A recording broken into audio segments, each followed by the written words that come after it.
In what the New York Times is deeming as a historical upset, two Pali students cast their first votes yesterday. Seniors Ibby Day and Ethan Bundy join us here in the studio. So how did each of you decide who you were going to vote for? Ethan, I know you had a last-minute change of heart. Yeah, so for most of the election, I was pro-Trump. And then, like, about a week ago, I was doing some thinking, and I was like, I'm not really pro-Trump, I'm just more anti-Hillary. And Trump says some really terrible things, so that I don't agree with, so I couldn't really vote for him. And I was sitting there in the polls, and I was like, I can't vote for Trump, and I can't vote for Hillary, and I think all the third-party candidates are kind of idiots, so I'm not really going to vote for anybody on this ballot. And I took the blank space, and I wrote my dad's name in and voted for him because he has the same political views as me, and I respect him more than anybody on that ballot. So Jeffrey M. Bundy got one vote. Exactly.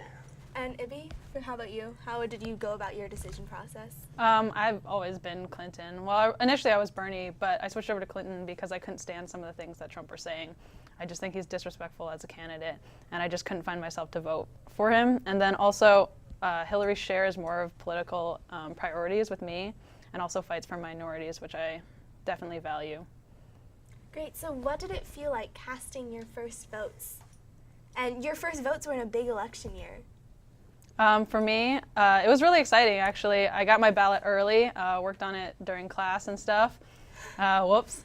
And then, I spent hours on it and then thought through all the propositions, looked at organizations and public figures that I respect in society, and then voted the way they did for the most part.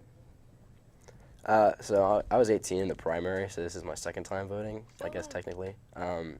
And so it was less exciting than I thought it was going to be. You just kind of scratch a line into you connect a line between two dots to vote. I did some research on what the Republican Party would vote for the propositions and stuff, and also like how I viewed the propositions. So there were a couple that I didn't agree with the Republican Party.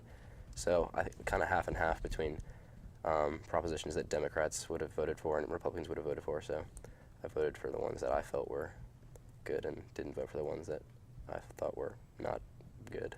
Great. And so this is kind of a milestone growing up life moment. Do you guys feel any differently in terms of any more adult, or not really any difference at all? Not really. I don't really feel that much older. Like, it's just one day. I guess it's kind of cool to be able to cast our vote, and I think that's what's important. It's not really about who wins. It's just the fact that we're able to have an election and be able to vote for who runs our country. And I think that's a really great thing about America. Yeah, it was definitely exciting to vote, for sure, even regardless of the results.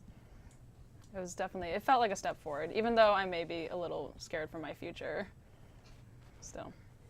Great. Thank you very much for joining us here today. I know it was a very emotional election with very surprising results for some, judging on how the polls were predicting before last night. So thank you so much for joining us. Back to you in the studio, Sam.